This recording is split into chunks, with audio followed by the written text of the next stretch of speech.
Even so, a quiet voice of common sense deep inside his mind kept warning him that he had already gone too far and that he really needed to stop before things spiraled completely out of control. But before he could even gather his thoughts and act on that warning, he suddenly realized that time was already slipping away from him, because the strange energy had begun spreading rapidly through every part of his body. At that moment, a grim certainty settled in his heart. He was convinced that this time he was truly going to die, because what he had just eaten was the flesh of a terrifying sixth-rank demon. Still, even while facing that frightening possibility, he made up his mind that he would release that energy one final time and use everything he had left to kill this enemy. Yet the taste and sensation of the meat were unbelievably pleasant, so rich and satisfying that the rooster found himself completely distracted and unable to focus on anything else. Without hesitation, he rushed over to Jasper, quickly wiping his knees in a pleading manner and shamelessly begging for just one more delicious piece of meat. But Jasper misunderstood the rooster's intentions and assumed the bird was trying to test the sharpness of his quills, so he casually stuck several of them straight into the rooster's tail. Meanwhile, the demons who were secretly observing the entire scene from the other world could only shake their heads, deciding that this shameless chicken clearly had neither dignity nor conscience. Jasper glanced down at the remaining pieces of pork meat, but he quietly admitted to himself that whenever Levi wasn't around, he strangely had almost no appetite at all. However, after thinking about it for a moment, he eventually decided that wasting food would be wrong, so he began eating anyway. Before long, the only thing left of the piglet was a lonely skeleton. Jasper firmly believed that leaving food behind on a plate was simply unacceptable and went against everything he had been taught. The director had always reminded them about that rule. After finishing the meal, Jasper lay down on the soft grass beside his friend and gazed peacefully at the sky. Turning toward his unconscious companion, he quietly remarked that the sky looked especially beautiful today. Not far away, Isaac carefully watched everything that had happened, constantly remembering the one-eyed man's warning that he must never interfere, no matter what kind of situation unfolded. The following day, Isaac walked straight into the office of the one-eyed man and calmly reported every single detail of what he had witnessed. What truly puzzled him was how even a sixth-rank illusion royal piglet had failed to survive a single attack from Levi. Because of that confusion, he finally asked the one-eyed man a direct question about what rank those two people actually belonged to. To his surprise, even the one-eyed man didn't know the answer. After thinking for a moment, he simply explained that their rank had not yet been officially determined. Isaac found that explanation hard to accept. If their rank was still unknown, how could they defeat a powerful sixth-rank demon so effortlessly? The one-eyed man then suggested that since Isaac had technically dealt with the sixth-rank demon himself, he should take all the credit for the victory, but Isaac quickly interrupted him. Isaac argued that such an arrangement would be unfair. This time, the demons had been eliminated purely through Levi and Jasper's efforts, without any outside help, so the credit clearly belonged to them. He even joked that the boss was suppressing young talents. After saying that, Isaac turned around and casually added that he might just report the whole situation to the military advisor. Hearing that, the one-eyed man hurriedly stopped him and asked him not to go to Tracy, explaining that he had already realized his mistake and would properly record the victory under those two names. Isaac immediately stopped walking and enthusiastically declared that their leader truly was the greatest and most reasonable boss in the world. He then explained that defeating the King Electric Eel did not count toward the rankings, but killing the Royal Illusion Piglet granted 6 points. Since 6 points was the minimum requirement, Levi and Jasper's team would barely enter the team rankings, and Levi himself would appear at the very bottom of the individual rankings. The one-eyed man sighed and told Isaac that he really didn't need to hear such complicated details, but Isaac insisted because it was his duty as their observer to upload the merit data once everything was confirmed. After listening, the one-eyed man admitted that Isaac had actually done an excellent job and suggested that he deserved to receive a small portion of the points earned by the other two, although it would be better if no one else found out. Isaac's eyes immediately lit up with excitement. He happily said he would gladly accept the points and promised to keep it completely secret, though he insisted that he definitely wasn't accepting them as a bribe. After that conversation, The one-eyed man quietly reflected that for now it might be best not to focus too much on the matter, especially since demons had recently become much better at hiding themselves. Because of that, Levi and Jasper would likely have difficulty finding them anyway, and as long as their team remained at the very bottom of the rankings, hardly anyone would pay attention to them. Not long after that, the scene of the story shifted toward the bustling headquarters located in the capital. Inside the headquarters, several warriors noticed that a completely new team had suddenly appeared on the warrior rankings, and the team carried the rather unusual name 666.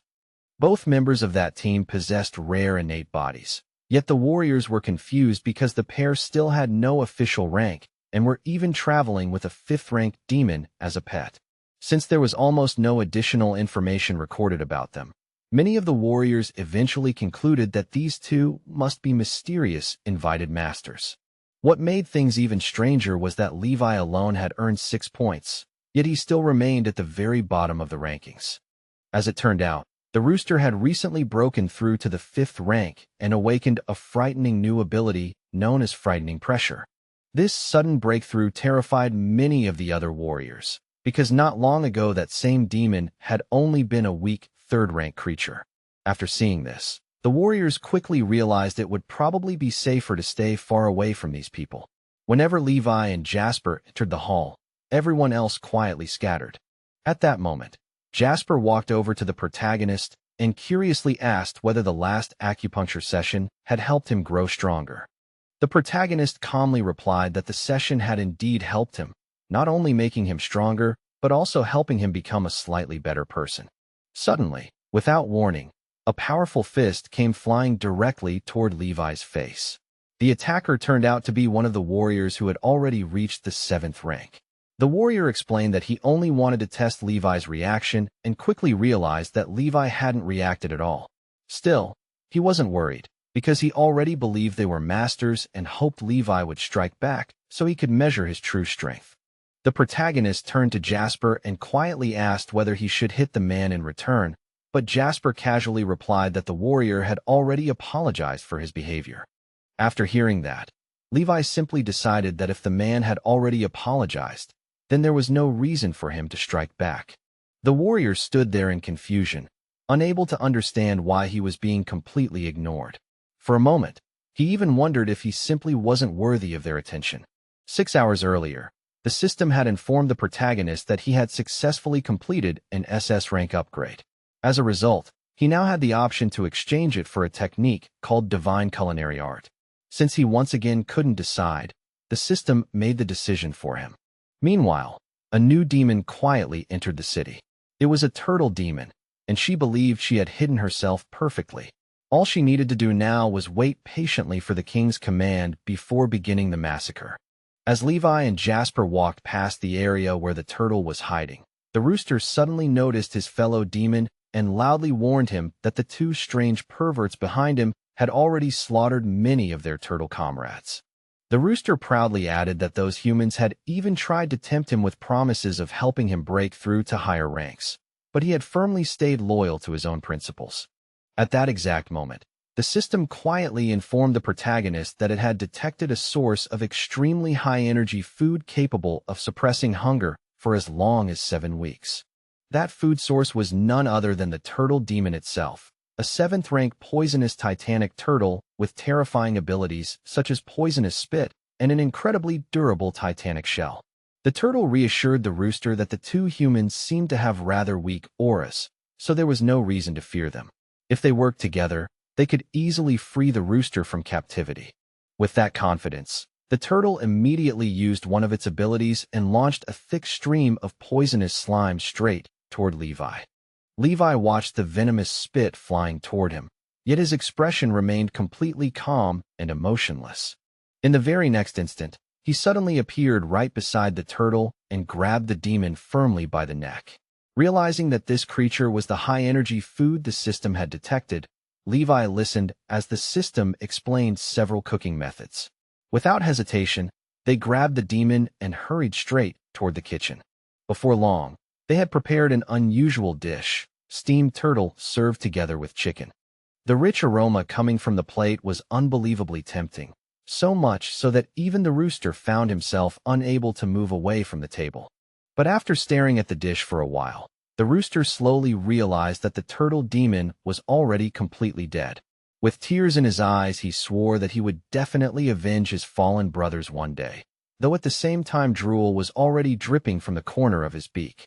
Jasper cheerfully remarked that today's eggs tasted especially delicious, so they should definitely reward the hard-working hen for her excellent contribution. Levi calmly picked up a freshly cooked piece of turtle meat from the plate and gently stretched out his hand, offering the steaming morsel toward his pet, as if presenting a rare delicacy. The rooster stared at the meat for a moment, clearly struggling with himself, but in the end he simply couldn't resist the temptation of tasting his own kind and quickly swallowed the piece. Almost immediately after finishing it, he began rolling around wildly on the ground, convinced that this time he had truly gone too far and that death was surely about to claim him. Panicking, the rooster jumped up and down on Jasper's legs, desperately begging him to stab him with the needle again, hoping that the strange treatment might somehow save him. Levi watched the scene with a puzzled expression and casually commented that the chicken seemed unusually restless today, which suddenly reminded him of the director's old remark that pets should probably be sterilized. The rooster was clearly horrified by the suggestion and absolutely refused the idea, but unfortunately his so-called brothers surprisingly supported Levi's decision, and a chaotic family argument immediately erupted.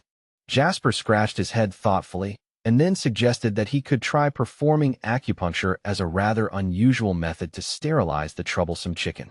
At the very moment those words were spoken, the rooster's painful memories suddenly came rushing back, and the poor bird burst into tears as his old psychological trauma returned. Despite the emotional chaos, Jasper calmly began the acupuncture session, and while the needles were being placed, the rooster couldn't shake the terrifying feeling that something extremely important was being taken away from him. However, once the treatment ended, Jasper casually explained that the procedure had merely helped relieve the rooster's bloating problem and had not actually sterilized him at all.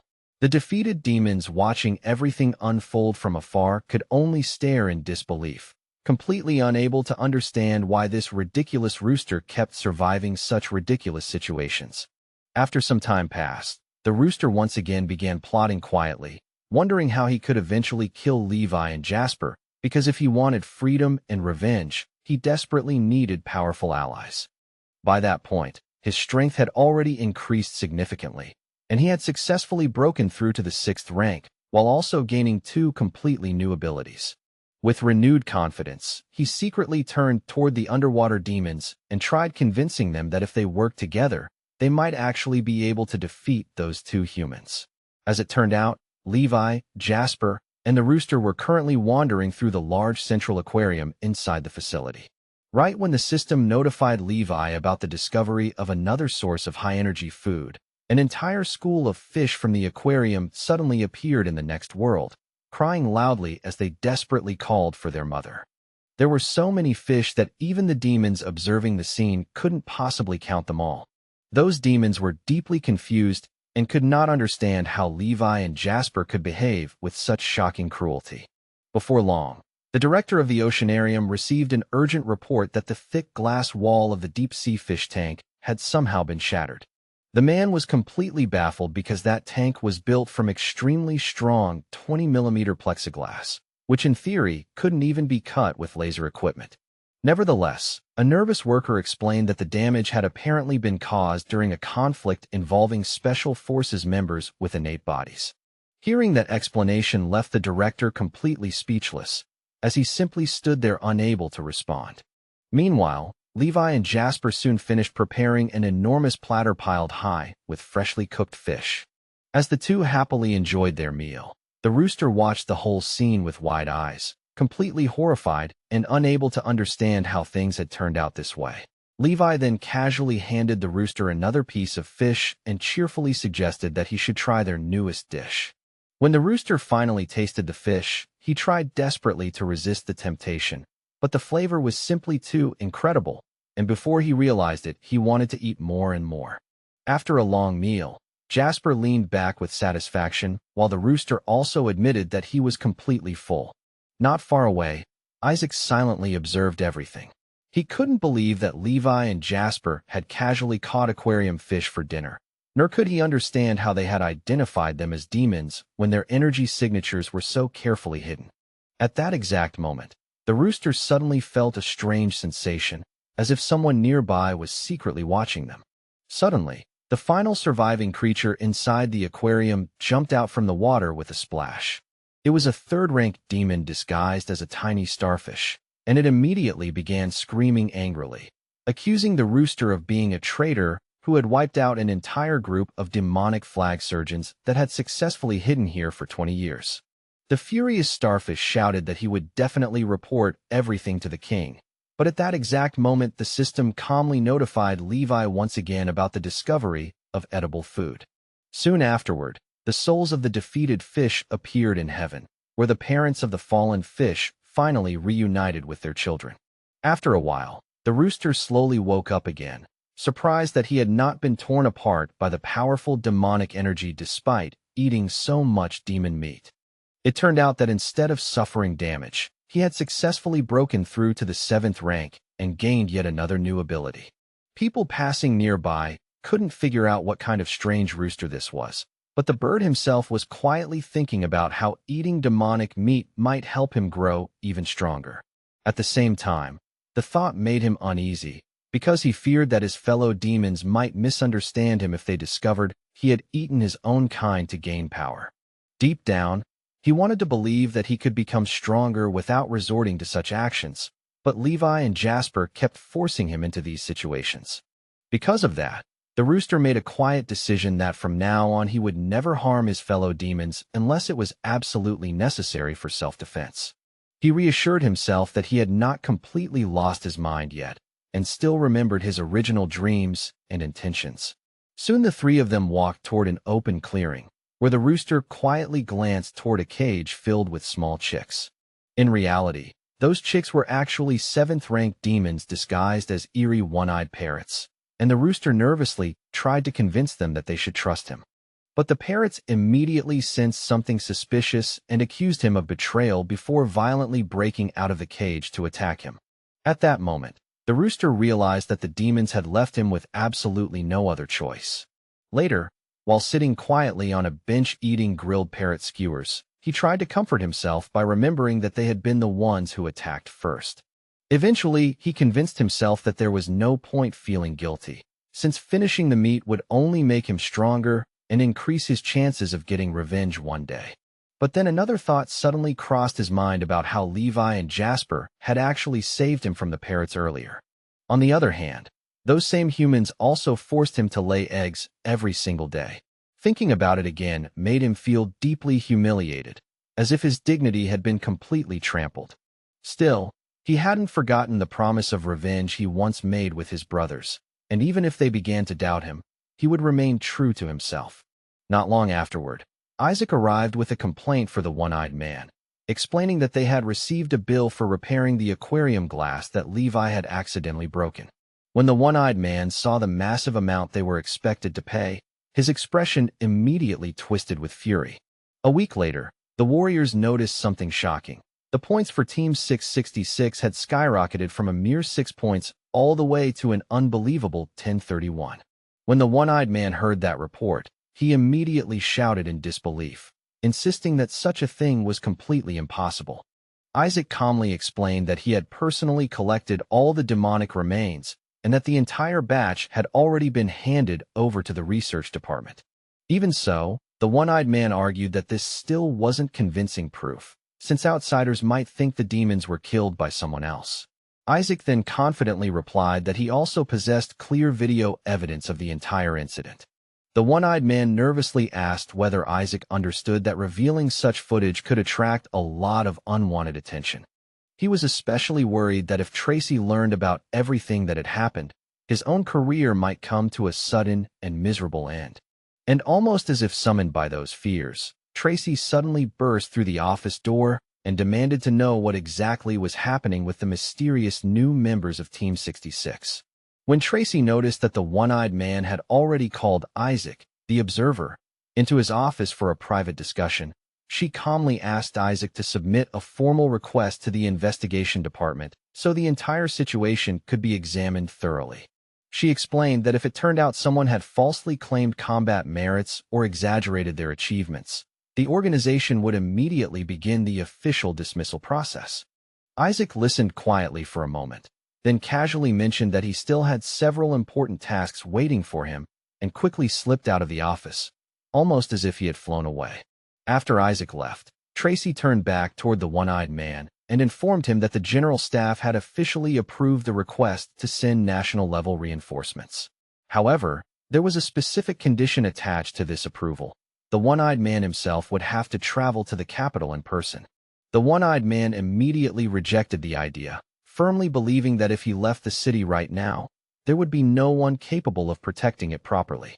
In his mind, this was the worst possible moment to abandon his post and travel all the way to the capital just to explain the situation face to face. But Tracy stubbornly insisted that he must go personally and report everything directly to the authorities in the capital. Only then, she explained, would they agree to send warriors of national rank. Yet the one-eyed man remained convinced that if he left the city even briefly, something terrible would surely happen. Understanding his concerns, Tracy suggested a compromise. While he was away, one of the national rank warriors could temporarily take over his duties and guard the city. The one-eyed man grew angry at the fact that Tracy had practically made the decision for him, but she remained firm and continued urging him to go. He couldn't hide his surprise at how determined Tracy seemed, especially since she normally avoided forcing her opinions on others. Just then, a loud alarm suddenly echoed throughout the headquarters building, warning everyone about extremely powerful energy waves detected nearby. Within seconds, the command center issued urgent orders for all soldiers to prepare themselves and enter full combat readiness. At that exact moment, Levi and Jasper walked into the headquarters building, accompanied by their rooster, which had now astonishingly evolved into an 8th-rank demon. Meanwhile, the one-eyed man remained seated quietly inside his office, ignoring the alarm as he sat deep in thought about the difficult decision he needed to make. Isaac tried to snap him back to reality, reminding him that the alarm required immediate action, but the one-eyed man snapped back irritably, saying he could hear the alarm perfectly well. Isaac then cautiously asked whether he should officially report that Team 660 SIXS Pet had already broken through to the terrifying 8th rank. The one-eyed man suddenly stood up from his chair and muttered that reporting such a thing now would already be too late, so he would personally explain the situation to the research department. Not long afterward, he walked out of the office to personally meet Levi, Jasper, and their unusual demonic pet. He gestured for the two young men to step closer so he could properly examine the situation. At that moment, a member of the research team spoke up and explained that they needed to test whether their pet, now an 8th-rank demon, was safe. Levi and Jasper simply smiled calmly and assured everyone that their chicken was very well behaved, so there was absolutely nothing to worry about. One of the staff members curiously wondered whether the creature could remain calm even during close contact with humans, prompting the one-eyed man to ask the boys to hug the rooster. Without hesitation, Levi and Jasper picked up the demon and gently patted its feathers while holding it, and the researcher soon confirmed that close contact safety had been successfully verified. The researcher then asked another question, whether their pet could also follow commands reliably. The protagonist casually turned to the rooster and calmly asked it to lay 2 eggs right there. Everyone present froze in shock, staring at him in disbelief because they simply couldn't believe he had just asked a rooster to lay eggs. Yet to everyone's astonishment, the rooster obediently produced 2 eggs right on the spot. The research employee was stunned, explaining that this demon showed perfect obedience and could even alter its internal biology to temporarily become female in order to lay eggs. The rooster silently decided that if he wanted revenge, freedom, and survival among these terrifying humans, he simply had to endure whatever humiliation came his way. Once the demonstration ended, other warriors began cautiously approaching the demon, curious to see it up close. After realizing that the rooster was completely harmless, they couldn't help but laugh because the strange creature was unexpectedly adorable. Among those curious warriors was a young girl who eagerly stepped forward because she really wanted to pet the rooster. Levi and Jasper exchanged a quick glance, wondering whether they should allow her to play with their pet. In truth, the girl wanted to start a live broadcast and show viewers the demonic companion belonging to the mysterious newcomers from Team 666. She happily explained that the creature looked just like an ordinary rooster, except it was incredibly obedient and seemed to enjoy being petted. But this situation was simply too humiliating for the rooster, so he slowly turned his head toward the girl with the clear intention of biting her. At that very moment, someone stepped forward and firmly grabbed the rooster by the neck, reminding everyone that this creature was not a toy. It was the one-eyed man, who sternly declared that an 8th-ranked demon should never be casually shown on a public live broadcast. Levi and Jasper quickly apologized for their mistake, and the one-eyed man handed the rooster back to them while warning them to keep better control of it in the future. After a moment of silence, Jasper suddenly said that there was something he truly wanted to try doing. Levi immediately understood what his friend meant and spoke on Jasper's behalf, telling the one-eyed man that they genuinely wanted to help him and hoped he would trust them once again. The one-eyed man slowly turned around and admitted that it was touching to see people worrying about him like that. But then he bluntly told the two psychos to stay away from him and keep their strange ideas far from his remaining eye. Still irritated, he muttered a few angry curses under his breath before quickly walking away. Levi and Jasper hurried after him and gently grabbed the edge of his cloak, insisting that this time they would definitely succeed. The one-eyed man frowned and asked why they believed he would calmly allow them to take his eye away again. Despite his protest, the boys continued persuading him, begging for one more chance to heal him. Just then, a red-haired man wearing an elegant purple suit walked into the room and asked whether the one-eyed man wasn't supposed to greet the national-level warriors sent to assist them. The newcomer turned out to be Joseph, one of the 5 permanent national-rank warriors serving directly under the general staff. The one-eyed man explained awkwardly that he had run into some complications and had been delayed, while quietly wondering why they had sent Joseph specifically. Joseph slowly approached them and carefully examined the rookie team called 666 along with their unusual demon pet. The one-eyed man then asked him directly why he had agreed to take responsibility for monitoring these two newcomers. Joseph calmly replied that the situation was suspicious. After all, they possessed a demon pet, and their points had increased by more than 1,000 within a single week. At that moment, the one-eyed man suddenly realized that Levi and Jasper had actually been under surveillance the entire time. Joseph then added that this was not the only thing they had discovered about them. The one-eyed man looked confused and asked what Joseph was trying to imply. Joseph calmly suggested that if the one-eyed man had been secretly assisting them while restraining their demon pet, perhaps he was also helping them earn those points. The one-eyed man quickly understood where the conversation was going. He didn't want Joseph digging too deeply into Levi and Jasper's background, especially since their past in the psychiatric ward might be revealed. Joseph smiled faintly and remarked that although the one-eyed man had hidden the secret very carefully, the truth had eventually been discovered by his own family. Joseph looked directly at the one-eyed man and casually asked whether the two young men standing there were truly his nephews. The one-eyed man stared back at his red-haired colleague with complete confusion, clearly caught off guard by such a strange and sudden question. Joseph calmly continued explaining how he had slowly pieced things together and discovered that the one-eyed man had been acting as the boy's guardian all along. After all, one of the boys had black hair while the other was blonde, yet both somehow carried facial features that strongly resembled the one-eyed man. Anyone looking closely could easily guess they were related. At that moment, the one-eyed man silently thought to himself that apparently his personal connections were even stronger than Director Sean's endless love for money. Joseph then turned toward Levi and Jasper and politely introduced himself, saying that he was very happy to meet them and that he had once worked alongside their father. With a friendly smile, he extended his hand toward the two young men, inviting them to shake hands. Levi and Jasper both stretched out their hands at exactly the same time, leaving Joseph momentarily unsure whose hand he should shake first. After a brief pause, he simply crossed his arms slightly and shook both of their hands simultaneously. Just then, the one-eyed man walked up behind Joseph and casually placed a hand on his shoulder, mentioning that these two employees were promising rising talents, especially Jasper. He added that Jasper had been studying acupuncture lately, so if Joseph ever felt pain or discomfort anywhere, he could come to him for treatment immediately. Joseph smiled and admitted that he was actually quite lucky to hear that, because his cervical spondylosis had recently flared up again.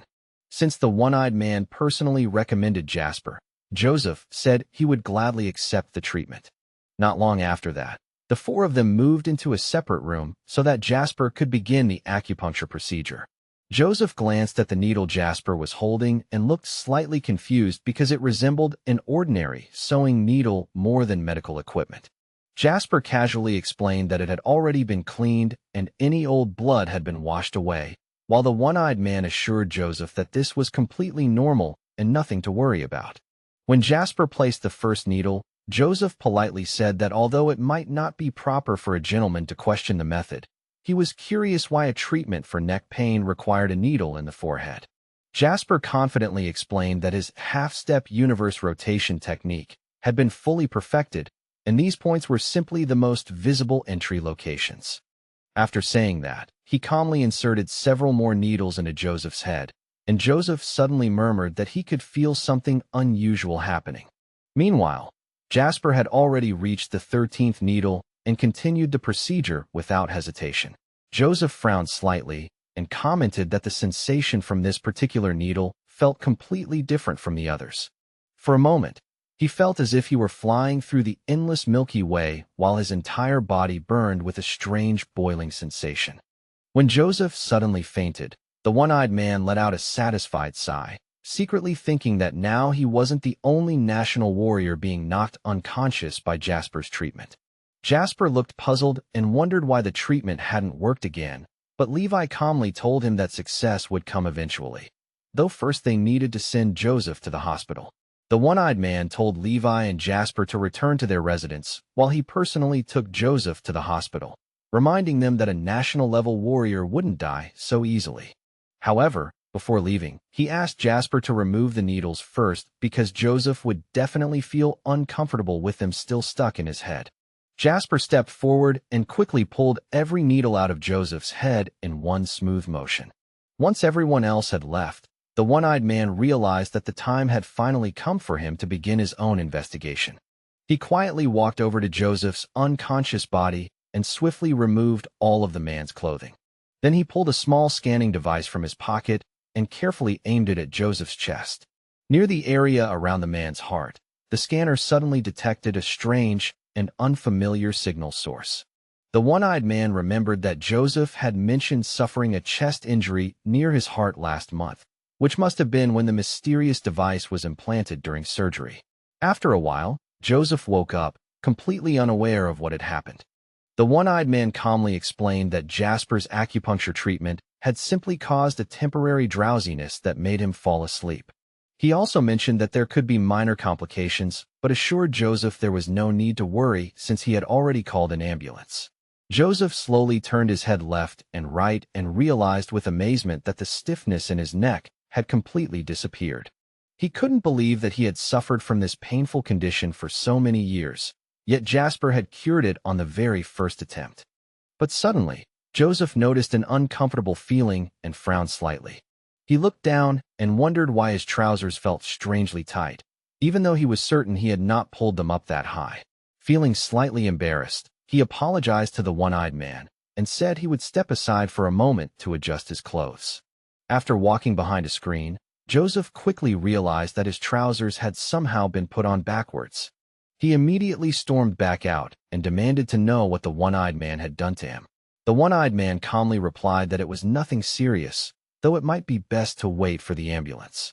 Joseph grew furious and demanded an explanation, insisting that the one-eyed man tell him exactly what had happened.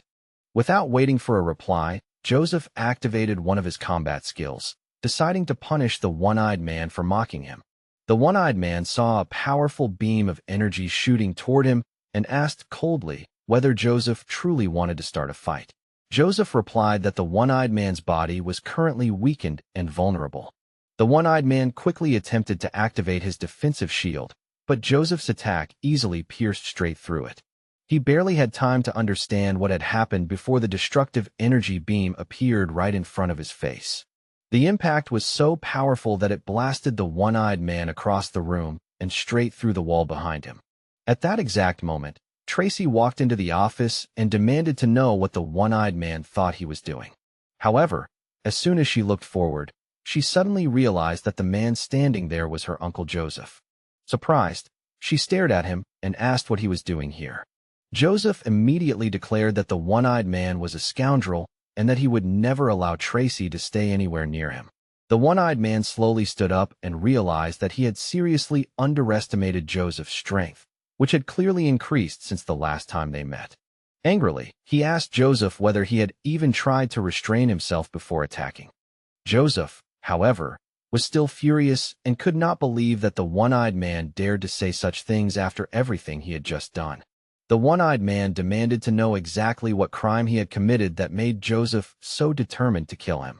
Joseph wondered how the one-eyed man had somehow discovered that he had secretly scanned him. After thinking for a moment, the one-eyed man decided to admit the truth and confess that he had indeed performed the scan without permission. Hearing this confession, Joseph exploded with anger and shouted that the one-eyed man was a disgusting pervert. The one-eyed man looked genuinely confused and replied that he didn't understand why Joseph was calling him names, though next time he would definitely remember to ask for permission first. At that moment, the one-eyed man suddenly understood that the situation had already gone far enough, and the smartest thing he could do now was simply leave before things escalated even further. As he walked past Tracy, he leaned slightly closer and quietly whispered that the suspicion she had mentioned earlier had turned out to be completely correct. Hearing those words, Tracy immediately realized what he meant. He had successfully scanned her uncle without anyone noticing. After a brief pause, Tracy calmly reminded him that in 2 days he would be leaving for the capital, and the one-eyed man casually replied that he planned to spend that time recovering from his injuries. Meanwhile, Joseph was still standing there in disbelief, telling Tracy firmly that she should stay away from that pervert, clearly referring to the one-eyed man. Tracy looked at him with confusion and asked what exactly had happened between them. Joseph suddenly hesitated, awkwardly saying that nothing important had really happened and that he still had several urgent matters to handle, so he needed to leave. Before leaving, he turned to his niece and warned her seriously that some people might look human on the outside but have rotten hearts inside, and she should remember that lesson carefully. He even became emotional, saying that he had already suffered greatly simply because he came here to help her. Then he lowered his voice and asked if she knew that the one-eyed man had secretly smuggled 2 of his illegitimate children into the special forces. Tracy frowned in confusion because she had no idea what Joseph was talking about. After returning to her office, she decided to carefully review the investigation report related to the mysterious Squad 666. While she was reading through the documents, one of the staff members suddenly approached her with urgent news. The employee reported that the defensive structures in the western and eastern sectors had been strengthened successfully. However, Tracy immediately realized that the northern and southern defenses could not be reinforced within the next 2 days because they simply did not have enough personnel. She quickly suggested recruiting new people, recent graduates from the 4 higher academies who had already completed their internship at the psychiatric hospital. Tracy insisted that they should accept every single student who managed to pass the evaluation. But the employee shook his head and explained that unfortunately none of the students had passed the test that year. Most of them had failed their psychiatric hospital internship because they had suffered severe psychological trauma during the process. At that point, the story shifted to the hidden lair of the demons, where a fox demon reported to her king that the energy signals of the flag surgeon demons hiding inside the aquarium had suddenly disappeared. She also added that the Titanic turtle and the strange one-eyed parrots had vanished as well. The fox explained that those demons had mastered the technique of concealing their energy, meaning humans should not have been able to detect them unless another demon had revealed their location. After hearing this, the Demon King silently handed the fox a map that contained several marked locations. He then asked her another question, his expression clearly filled with anger. The fox nervously reported that the adamantine gorilla had also failed to return, and even the group of titanic mantises they had sent earlier had lost their energy signatures. At that moment, she suddenly understood the situation. She believed the gorilla must have betrayed them and completely sided with the humans. Following the king's command, she accepted the mission to eliminate the gorilla before he could reveal more secrets about the demons. The scene then shifted to an abandoned factory on the outskirts of the city. This ruined factory had become the hiding place of the adamantine gorilla, but under the king's orders his location had finally been discovered. Two powerful 8th-rank demons had arrived to kill him, the terrifying Reaper Mantis and a brutal two-headed wolf. However, the gorilla had already anticipated their arrival and was fully prepared for battle. Without hesitation, he leapt up from his seat and launched himself high into the air, planning to strike from above. He immediately activated his splitting skill and charged straight toward his opponents. But at that exact moment, the mantis used a defensive ability known as shadow size to deflect the incoming attack. The technique was surprisingly powerful, preventing the gorilla from delivering the devastating strike he had planned. As soon as he landed back on the ground, the two-headed wolf suddenly dashed past him at incredible speed. Within a blink, both of the wolf's heads appeared right behind the gorilla. Despite the sudden ambush, the gorilla reacted quickly and knocked the wolf away with a powerful swing. The wolf instantly shifted control to its less injured head and lunged forward again, grabbing the gorilla's arm. The gorilla barely managed to break free and jumped backward once again, creating distance between himself and his enemies. Meanwhile, Levi, Jasper, and their rooster were casually walking down the street when the rooster suddenly sensed the powerful energy of an 8th-rank demon nearby. More importantly, he realized that the demon was not alone. Excited by the discovery, he rushed toward the energy source, believing that with 4 of them, they could easily defeat those 2 monsters. However, when he arrived near the location, he suddenly felt that the energy of one demon was already fading away. Without wasting time, he activated his fast flight ability and soared directly toward the abandoned factory. As the 3 approached the factory doors, the two-headed wolf suddenly burst out through them. Peeking inside, the rooster saw the mantis battling fiercely against the gorilla and immediately tried to intervene, shouting that they were brothers and should not fight each other. But when the demons ignored his words, the rooster activated his titanic shell skill. He stepped between the mantis and the gorilla, warning them not to spill the blood of their own kind. Taking advantage of that moment of distraction, the gorilla struck forward and violently pushed the mantis away. The rooster desperately tried to persuade them to stop fighting, but the gorilla suddenly leapt forward again and drove his fist straight into the mantis's eye. The mantis's head flew through the air and landed near the rooster's claws, whispering with its final breath that the gorilla was a traitor. The rooster cried out in horror, unable to believe that his own brothers had turned on each other like this. The gorilla leaned against one of his shadow copies and quietly thanked the rooster for helping him. The rooster stared in disbelief, shocked that another 8th-rank demon would sincerely thank him. He hurried over to the gorilla and urgently explained that he actually needed help. When the gorilla noticed Levi and Jasper standing nearby, he smiled faintly and said it must be fate bringing them together again. He told them that he was glad to see his old friends once more. Before leaving, he gently patted the rooster on the head and said he also believed demons and humans might one day coexist peacefully. After saying that, he slowly walked toward the factory exit, raising his hand to wave goodbye to his friends one last time. The rooster felt a wave of horror wash over him. In that moment of realization, everything suddenly made sense. The gorilla he had trusted was not an ally at all, but a traitor who had betrayed them from the very beginning. Shaken and desperate to clear his name, he quickly turned toward the mantis. With nervous urgency, he tried to explain that he was nothing like that treacherous gorilla and that he had never intended to betray anyone. Sometime later, Levi and Jasper wandered through the area and stumbled upon the lifeless body of a strange two-headed wolf.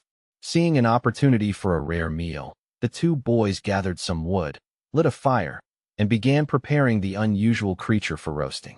While tending the fire, Jasper casually remarked that the chicken had been the one who led them straight to this unexpected feast.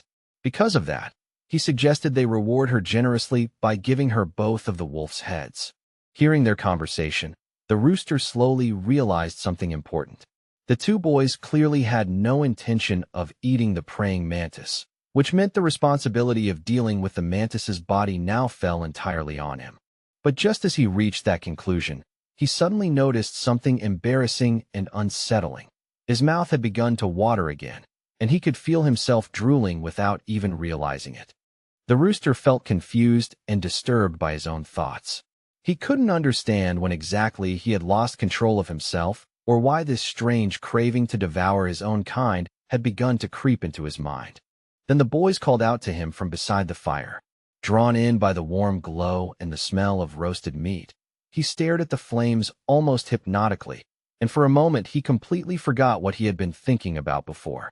He tried his best to fight the growing hunger inside him, struggling to resist the urge. But in the end, the temptation was simply too strong, and he quietly accepted the food, obediently devouring both of the wolf's heads. After finishing the meal, his eyes slowly drifted toward the place where the remains of the mantis still lay, as if something deep inside him was pulling his attention there. At that moment, the rooster finally understood the truth. The drooling and the strange hunger were not random at all. It was something written deep within his genes, a powerful instinct urging him to consume such rich and nutritious flesh. Turning toward the mantis's body, he muttered quietly that the mantis's help had truly been valuable. By consuming it, he believed he might grow stronger and continue surviving in this brutal world. After some time passed, Levi and Jasper leaned back with satisfied expressions. The warm meal had filled their stomachs, and both boys felt comfortably full. With their hunger gone and the fire slowly dying down, they decided that it was probably time to head back to their headquarters. At that exact moment, a combat squad from the 8th Rank Special Forces unit known as Soul entered the abandoned factory. Among the soldiers walking through the entrance was Joseph. The squad had arrived because they had detected powerful energy waves belonging to 8th Rank demons. But when Joseph saw the scene before him, he could hardly believe his eyes. These guys had somehow managed to defeat 3 demons entirely on their own. Meanwhile, the other members of the squad watched in astonishment as the boy's strange pet calmly absorbed the flesh of other demons, using their bodies to strengthen itself. While the soldiers quietly discussed what they were witnessing, one of the squad members named August suddenly noticed a small piece of paper lying forgotten on the dusty factory floor. Curious, he bent down and picked it up, carefully examining it from both sides. At first glance, he couldn't quite understand what the drawing on the paper was supposed to mean. The paper showed several praying mantises drawn in simple lines. Each one had been crossed out, and above them someone had sketched the shapes of a fox and a crocodile. Soon the sun began to set, and evening quietly settled over the city. Somewhere among the empty streets, the gorilla slowly walked forward after a brutal and exhausting battle. Although he had technically won the fight, the victory had cost him dearly. His body was covered in wounds, and he was so weak that he could barely keep himself standing. To make matters worse, the mantis's attacks had been poisonous. The venom coursing through his body made him feel dizzy and sick, and because of that he failed to notice that he was heading straight toward an open hatch in the ground. Only a moment later, the exhausted gorilla stepped forward and suddenly plunged straight down into the dark sewer beneath the street. The fall was deeper than he expected, and the heavy impact instantly knocked him unconscious as he hit the bottom. At that same time, 2 male kidnappers who happened to be hiding in the sewer heard the loud noise of something crashing down nearby. When they followed the sound to investigate, they discovered a massive gorilla lying motionless on the ground. One of them stared at the creature and wondered out loud how much money it might be worth.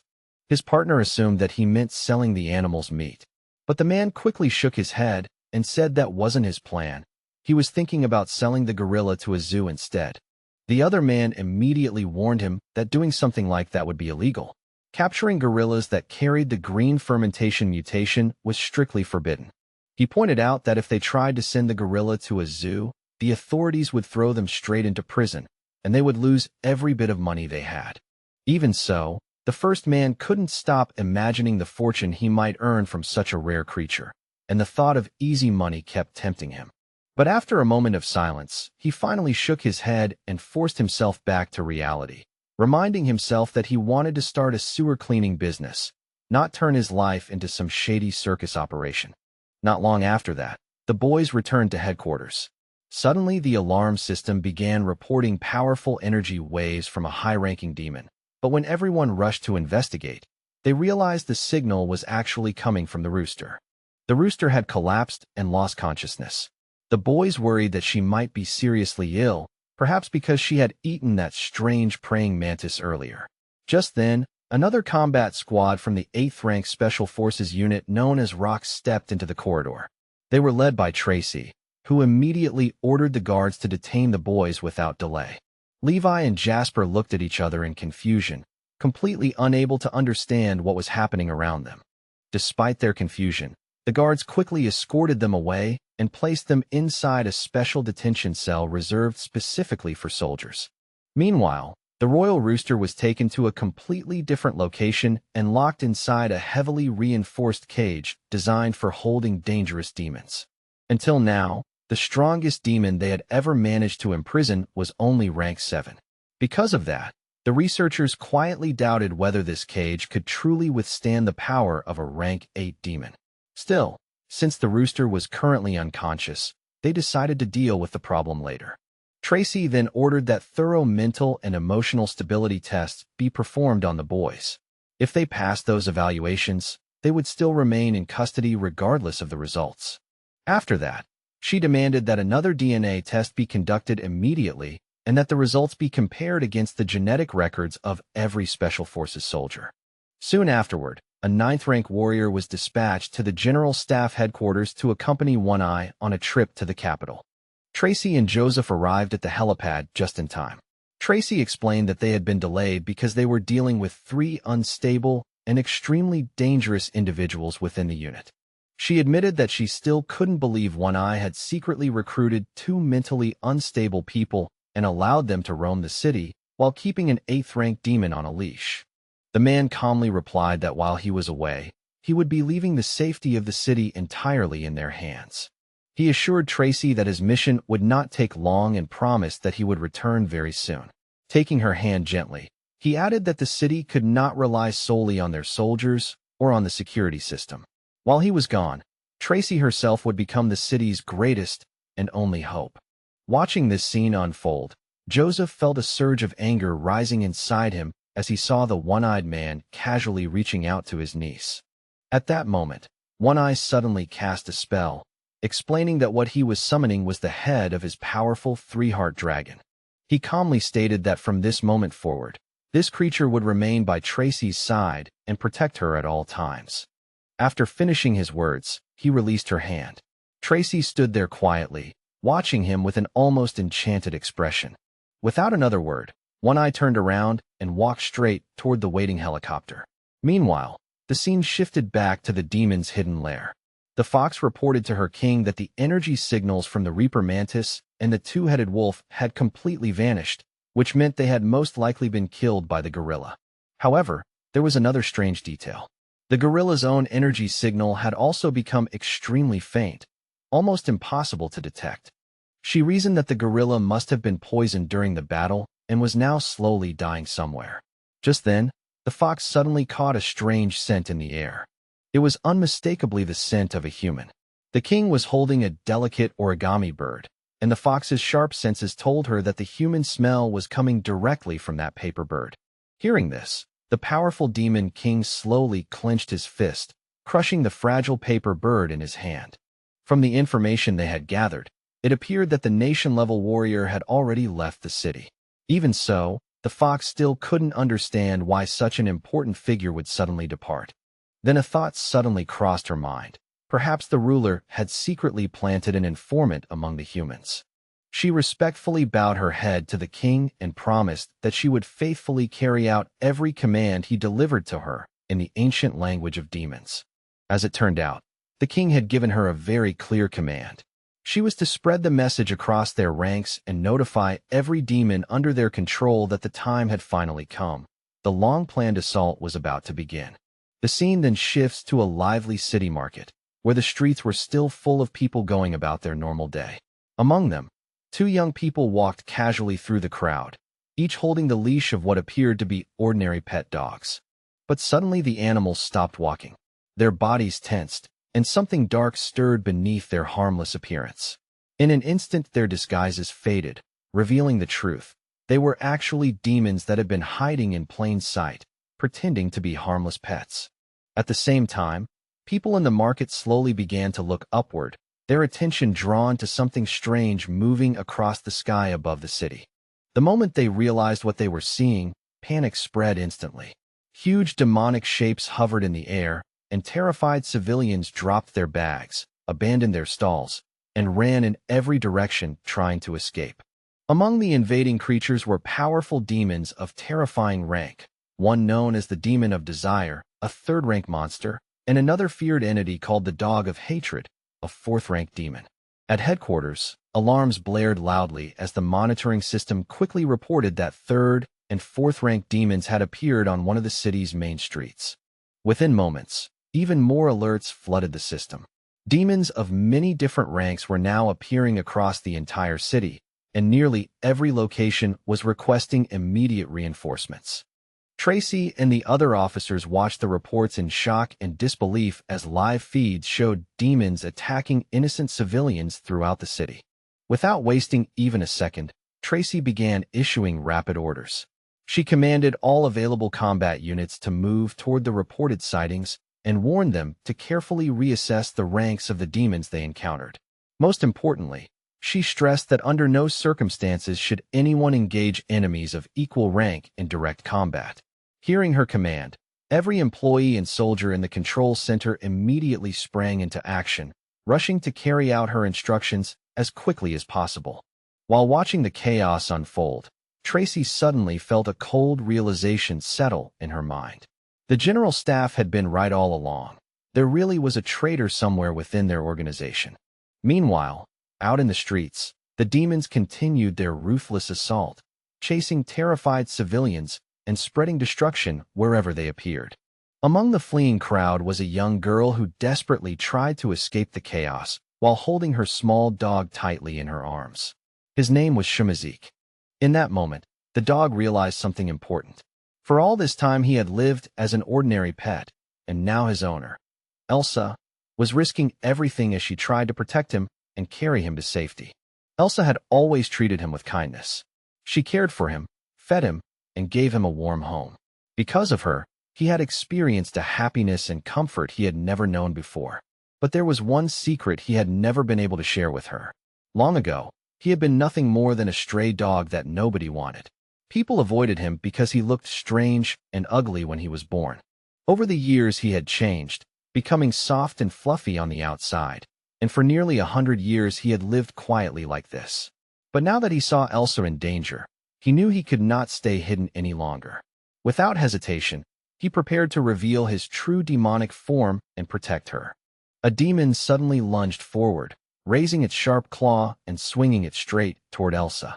But before the strike could land, Smudge leapt forward and sank his teeth into the demon's paw. The attacking demon was stunned and furious, unable to believe that another demon was actually protecting a human. Smudge growled and spoke with anger. All the other demons had always mocked him and laughed at him.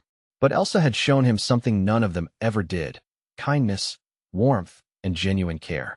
In truth, Smudge was no ordinary pet at all. He was actually a powerful 6th-rank demon known as Tiangu.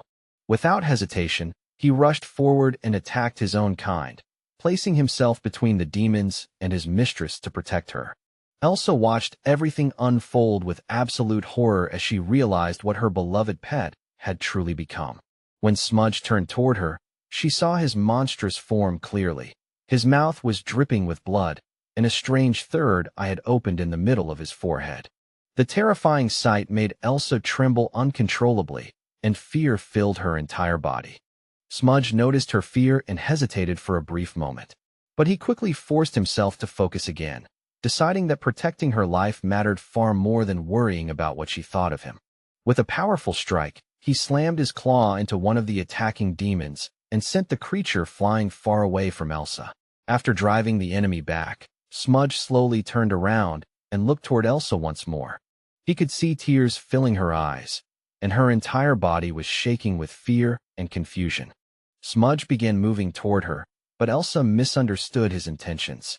Thinking he might attack her, she collapsed helplessly to the ground. In pure panic, she covered her face with both hands and screamed. But Smudge had never intended to harm her. Instead, he rushed forward to shield her from another threat. a sixth-rank demon, the massive two-headed python, which had been preparing to strike. When Elsa slowly opened her eyes again, she saw her pet locked in a fierce battle with an enormous snake demon. However, while Smudge was fighting one head of the creature, the second head suddenly lunged forward and struck him. Elsa watched the terrifying battle with horror and sadness, her heart aching as she saw her loyal pet suffering. In her distress, she didn't notice that smaller demonic snakes had begun quietly slithering toward her from behind. When she finally turned around, she realized with shock that several second-rank demons known as dark pythons had surrounded her.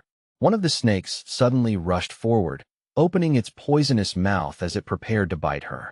Just a second before the attack landed, Smudge appeared in front of her again and slashed the snake apart with his sharp claws.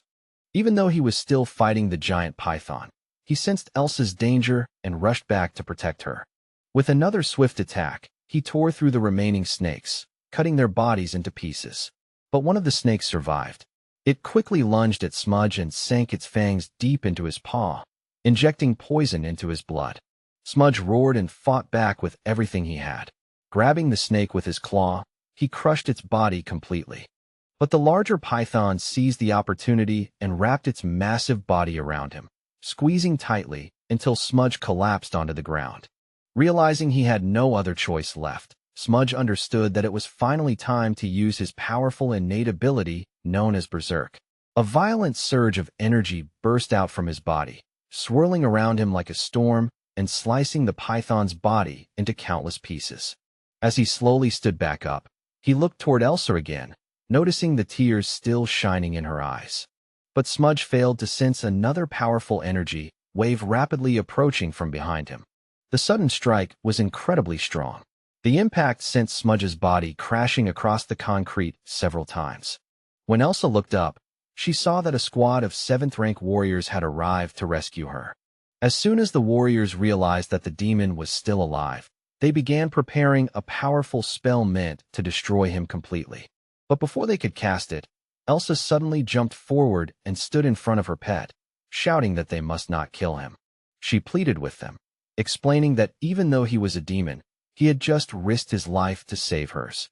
The warriors stared at the girl in stunned silence, clearly not expecting such a desperate request. At that very moment, a kitsune appeared high in the sky above them. She coldly announced that now that the traitors had been discovered, there would be no escape. Without hesitation, she formed an ice spear with her magic and aimed it directly at Smudge. Elsa looked up and saw the deadly spear of ice rushing toward them through the air. Without thinking, she threw herself over Smudge, shielding him with her own body. With tears in her eyes, she whispered softly that a mother would always protect her child, no matter what. But just as the deadly attack was about to strike, Elsa suddenly felt a powerful force push her backward. When she looked up in confusion, she saw that Smudge had somehow risen to his feet and stepped in front of her, using his own body as a shield. The moment Elsa realized what he had done, a terrible cry escaped her lips. Horror and grief filled her heart as she understood that Smudge had taken the attack meant for her. The warriors watching the scene were stunned. None of them could believe that a 6th-rank demon had willingly protected a human instead of attacking her. Yet their shock quickly shifted into concern as their eyes moved toward the strange humanoid demon hovering above them in the air. Just by looking at her presence and the overwhelming aura she gave off, it was obvious that this demon possessed terrifying strength far beyond the others. At that exact moment, something equally alarming occurred back at headquarters.